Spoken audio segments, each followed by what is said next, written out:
Let your imagination soar as we dive deep into the captivating world of Disney parks. It's time for the Extra Magic Hour podcast, where the fun never ends and the magic is limitless.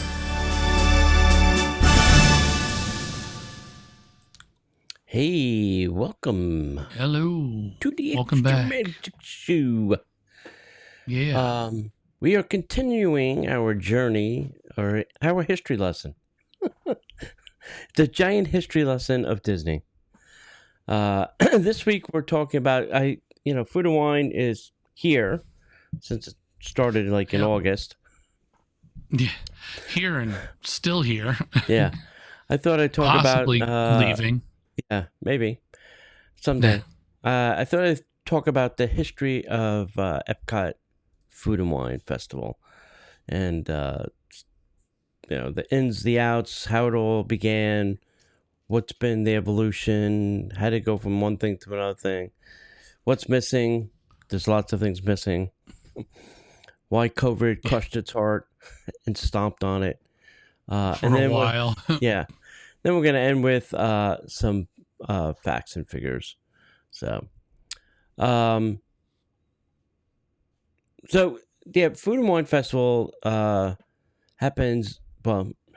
typically happened in September to November, but now it's August to November. Because we can. Yep. It's technically called the Epcot International Food and Wine Festival. Traces its roots to the early 1900s. Epcot itself opened in 1982, was designed as a celebration of human achievement, innovation, and world culture, and its World Showcase provided the perfect canvas for festival, celebrating, and global cuisine. 1995 was the first festival. And something I found out about this was actually kind of the brainchild of George Kalogridis, who was president of Disney World at the time. I had no idea. Yeah. The Food and Wine Festival debuted in 1995, running only 30 days and featuring a handful of international marketplaces. Guests sampled wines and culinary offerings from countries like France, Italy, Germany, alongside occasional seminars and food and beverage. The festival was designed to introduce guests to global cuisine and accessible, festive environment, bringing Disney's education ethos with the growing foodie culture. So, 30 days, kids. That's all it ran. 30 when it started. So 30. Just remember 30. Yes, remember that. When 30. we start talking about some of the this other nice stuff. round number. Yeah. I wonder what the price of some of the food was back then. Like what was a dish in 1995? It's a long time ago, by the way. Yeah. So it is and it isn't. I mean, definitely if you think about it, it's definitely a long time ago. Yeah. So, all right. Grow through the 2000s. As the festival popularity grew, Disney expanded both duration and scope. The late 1990s, additional countries and tasting opportunities were introduced, along with more formalized seminars and wine tastings led by sommeliers. By the 2000s and early 2000s, the festival became a 2-month event featuring a wider range of cuisines and experiences, cooking demonstrations, book signings by celebrity chefs, and mixology workshops began appearing, emphasizing the festival's educational angle. Disney leaned into the concept of a party for the senses. Hooray! We missed that. Party for the senses, sight, sounds, smells, and flavors all combined to create a multi-sensory experience. Guests weren't just sampling food, they were seeing chefs in action, smelling spices in the open kitchens, hearing the bustle of live demonstrations, and even touching and tasting textures, making it an immersive, more memorable experience. Yeah. Party for the Senses, um, I think was underrated. It was really, I don't know how it all first got started for Party of the Senses, and that's probably a topic for a whole nother show. Uh, but it was, inside, and it was for everybody. There weren't, later on it became, very pricey. There were Yeah. different levels, that Disney likes to do. Well, for $100, you come inside the building. For $150, we'll allow you to eat something. For $300, we'll give you a table. So it just started becoming crazy wacky with the pricing, but it was a good place to actually see the chefs actually cooking the food, not like out on the show, World Showcase. You didn't get to see them cook it. I mean, there was a little cooking going on, but most of that's prepped backstage and then just, I'm going to say, warmed and heated in, while you're waiting for it. Because they can't produce 3,000 things cooking in a quick fashion like that. So, but Party of the Senses was, you actually saw and you could talk to them while they were cooking, which was the fun part, So, anyway. Next up became the integration of celebrity chefs and learning experiences. And for me, this was the best part of Food and Wine. This was like the Food Network coming to Disney. So this was the real good part for me. Celebrity chefs, people like Kat Cora, Robert Irvine, James Dean, Marimoto, Buddy Velasquez, the list goes on. You name a celebrity chef or a famous chef, and then they started bringing in chefs from their own signature restaurants like California Grill, Victoria and Albert's, from Blue Zoo, Four Seasons. Fabrizio did a demo. So they brought these chefs in, and then they were leading these cooking demos. Some of them were classroom style. Some of them were more show style. Depends on, what the chef was going to do, where it was going to be. They built out a space, had a nice big kitchen. And it became a great experience. And originally, what happened was you got a 3-course meal.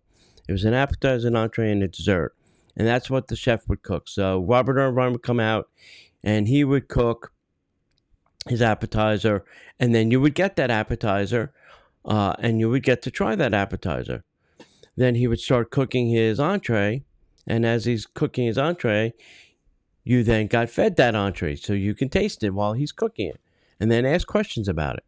And then you got your dessert, and same thing. So it was a 3-course meal. Then at the end, and when I say at the end, just before COVID, that was the end. It was early in the morning, this event, and then they just started serving you a breakfast. And you didn't get anything the chef cooked. You just got a plated breakfast. Oh, nice. That was stupid. It was stupid. I want to taste what he's cooking or she's cooking. So that was that turned into. Then there was some hands-on learning, and this was kind of more mixology, culinary workshops, where it turned into a learning experience. So for me, this was, I took a workshop or put hands-on with Marimoto, teaching us all how to make sushi, which was fantastic. If you ever get a chance to take a workshop or class or whatever with Marimoto teaching you how to make sushi. Anything. Yeah, anything. Anything. To teach you how to roll sushi, the tips that he gave are invaluable. And, he did it. He showed us. Then he walked us through it step by step. But he then came down and was like walking around and making sure everybody was doing it right. And so it was like a hands-on, and he's like over your shoulder, like, no, you got roll.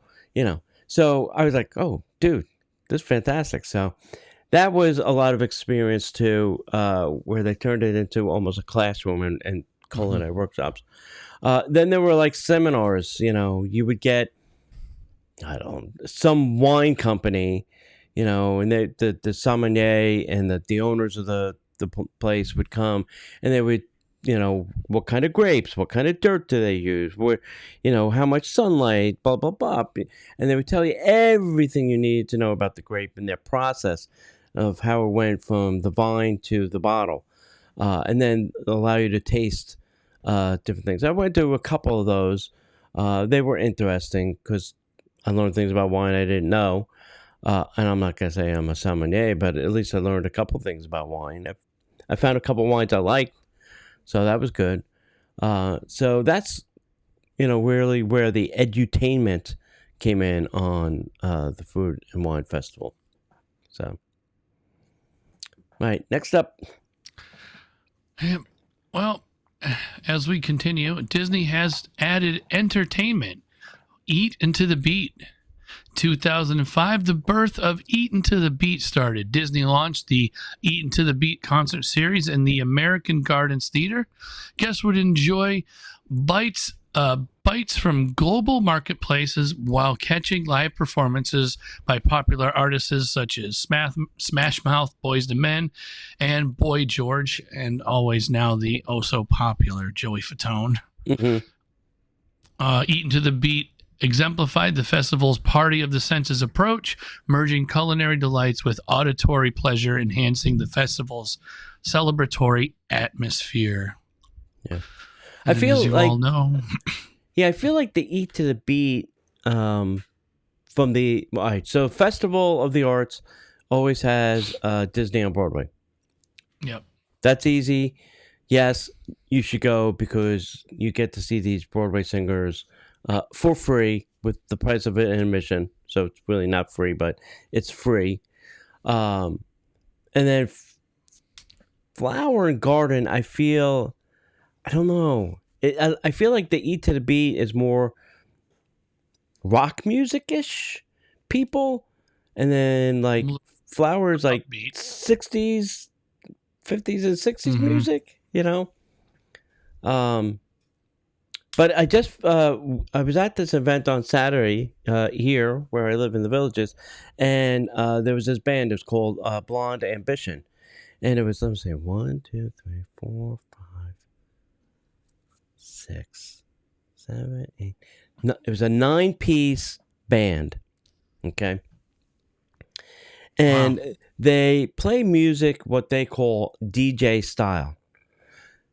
They play a set, and when they start playing, they do not stop. There's no breaks. They just go from song to song to song, like a DJ would do. Just, right.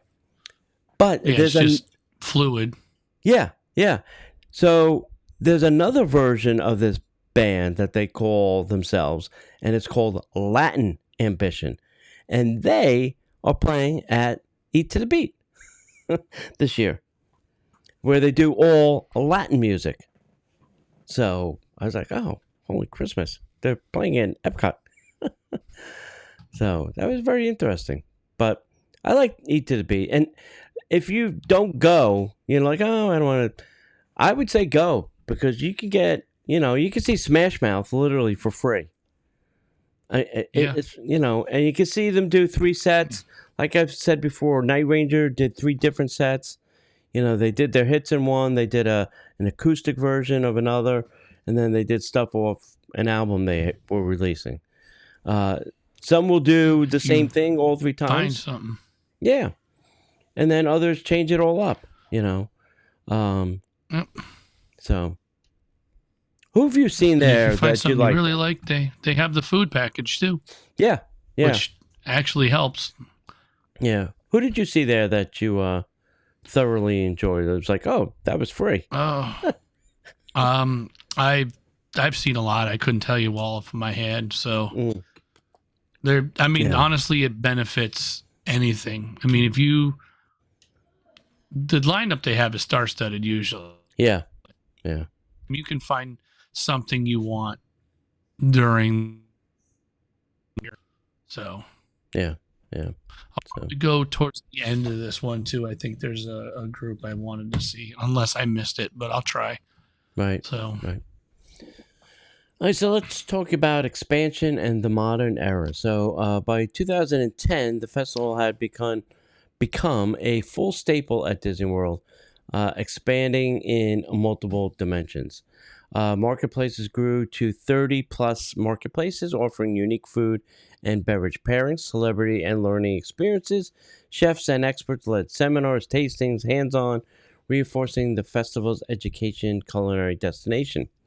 There was sensory immersion. The festival continued to embrace Party of the Senses, integrating music. They also had Cirque du Soleil there, visual presentations, aromas from open kitchens, interactive demonstrations, and themed decor. Last but not least, extended the duration. Nearly 3 months of immersive food, beverage, and enhancement entertainment experiences, attracting millions of guests annually. So, people plan their trips and around that's what this they do. festival now, right? Oh yeah, no, yeah, people go all out for this Yeah. one particular event. Actually, Yeah, it's nuts. do you really want to go? Plan way in advance. Oh yeah, oh yeah. As soon as the festival date starts, and you know how long it's running till, you might as well start working on it then. Yep, definitely. Oh, just a few key takeaways here. 1995, the festival launched with a small-scale international marketplaces. The late 1990s to the 2000s expanded marketplaces, culinary seminars, and became a 2-month event. 2005, Eaten to the Beat concert series created to pair music and dining experiences. The 2000s to present integration of celebrity chefs, educational seminars, and hands-on workshops. The 2010s to present festival became a party of the senses, immersive sights, sounds, tastes, and aromas in an educational, entertaining environment. Yeah, cool stuff.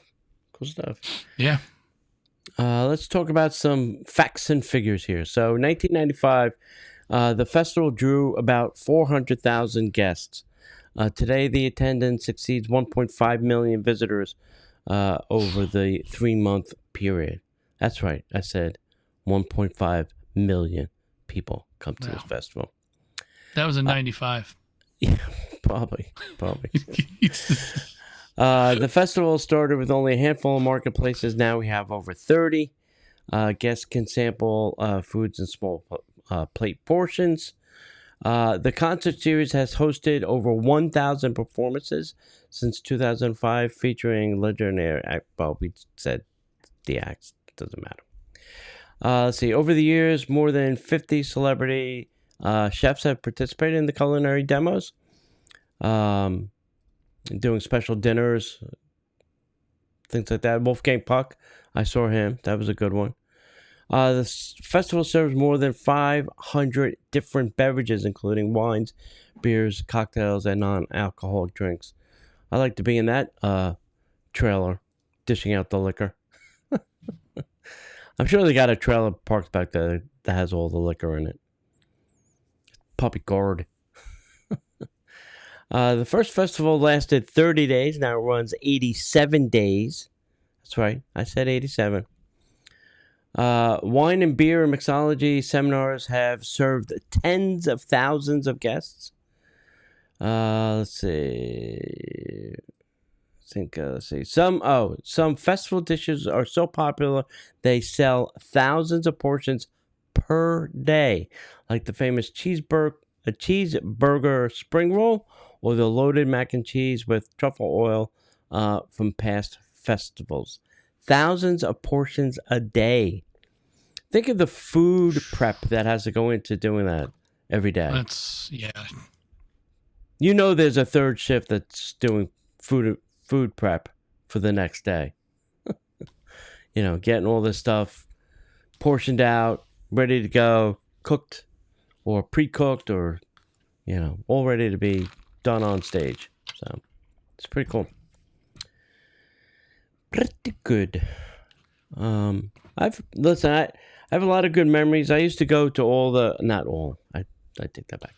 I used to go to a lot of the Celebrity Chef things.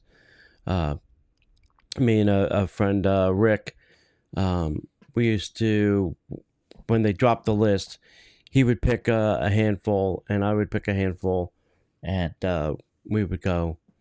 And I was a crazy idiot. I used to get up super early in the morning because a lot of these started at 9 a.m., at rope drop. So I would be there like at 7, at the turnstiles, just waiting. And then I'd go running to the show building so that we can be first in line. And I'd get us 2 tickets. And we'd always sit in the front most of the time. We never really had a bad seat, but we always had good seats. You and I've had the privilege to do festival Party of the Senses twice together. Yeah, we did Party of the Senses. That was fun. We enjoyed that. Yeah, that's good. That's a lot of food. There's a lot of food in that building. It's a lot of food. I'm only reason I wish it would come back. I do, but nowadays I don't know what they would charge for it. I don't know if everybody could get into it anymore. Yeah. Yeah, I don't. Yeah, I would love for it to come back. I would love for the Celebrity Chef things to come back. But you're right. I would be very scared of the price. Yeah. There were 2 people I was hoping that they would bring, and they never appeared. One would be Bobby Flay. Bobby Flay never showed up at the festival, and Giada De Laurentiis, and she never showed up at the festival. But maybe one day. You never know. You never know. But Party for the Senses is good. I had a Eat to the Beat. A friend of mine, Al John, who does Skull Rock podcast. You should go listen to that. He talks with Dave Bossert about a lot of different Imagineers and Disney people. But we had cocktails with Brad Gillis from Night Ranger because Al John works for Gibson Guitar. And we were at the boardwalk, and we saw the show the first night, and then we had drinks with them on their second night. Nice. And then the third night, we were hanging out with the band at ESPN. And then we tried to get into Jelly Rolls. There were about 13 of us. There was the band and a bunch of the roadies.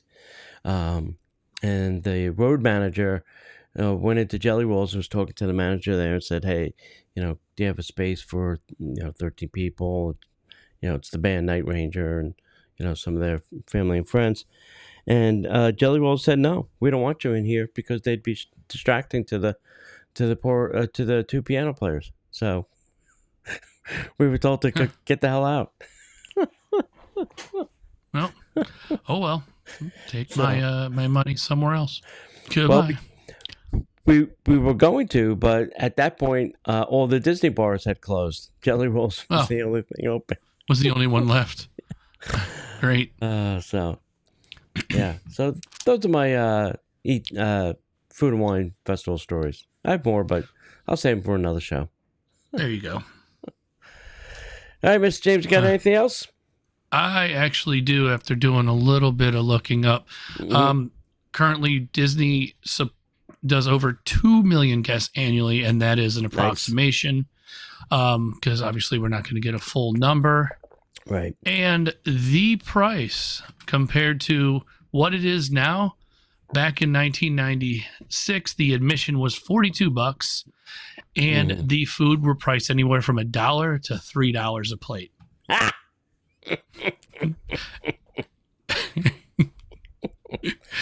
Now it's like what, 7 to 9 or more? It was like 7 to 14. I just saw it here a minute ago, but 7 to 410 it's a lot. Put it this way, it's probably twice the amount. Twice? That's more like 5 or 6 times the amount of $1. Yeah. Exactly. $1. Yeah, 4 to 9 or 4 to 12, they're saying now. That's what I'm getting from here. Wow. But yeah, Wow. $1 to $3 a plate. Could you imagine that? Well, I'd be eating around the world forever. okay, so my friend Rick, he had a podcast and not a podcast. He had a YouTube channel and a travel agency, but that's not the important part. We used to go. He used to do a whole food and wine special. So we would go. Him and all of his friends. We all got assigned 3 booths or 3 marketplaces, and we had one of every item and 1 cocktail, because you can't have all the cocktails, you'd be drunk. So we would have all the food items on that menu and then 1 cocktail. And we used to do that every year. You know, I'd get assigned 3 booths, you know, somebody else get assigned another 3, and we would videotape these things. And we would, if you go to Travel with Rick on YouTube, go look that up. You can see all of our old videos. They're still there. They're not taken down. And you can watch us eating and drinking every damn booth thing you can find. Yeah. And it was a lot of fun, but let me tell you, it was hot on a lot of days. You'll see me very wet and sweaty, dripping with sweat, like because it's like 95 degrees in August when we're trying to shoot and this you're stuff. Eating everything and drinking things, so it's not healthy. Exactly. So, yeah. All right, that was good, James. I'm glad you found those numbers. I did. I tried. Yeah. I'm sure 2 million is on the low side.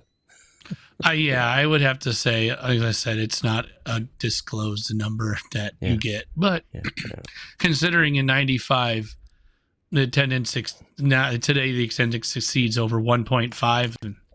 Yeah. I would have to say now it's definitely pushing 3, maybe more. Yeah. And that's probably just the month of September. Yeah, when it first starts. Right, exactly. So you want to go opening week, good luck, because I've done that once. Oh, yeah. Have fun. It's chaos. It's chaos. Usually you go and you forgot, and that's what happened to me last year, and I'm like, why is it so busy? And it's day 1. Yeah. Oh, no. All the bloggers, vloggers. Time to go. YouTubers, we'll be TikTokers. back in a week. Yeah. Go the last week when nobody cares. That's the best. Yeah. The middle. All right. Somewhere around there. Hit them up, James. And if we don't see you here, we'll see you on a Disney Plus podcast.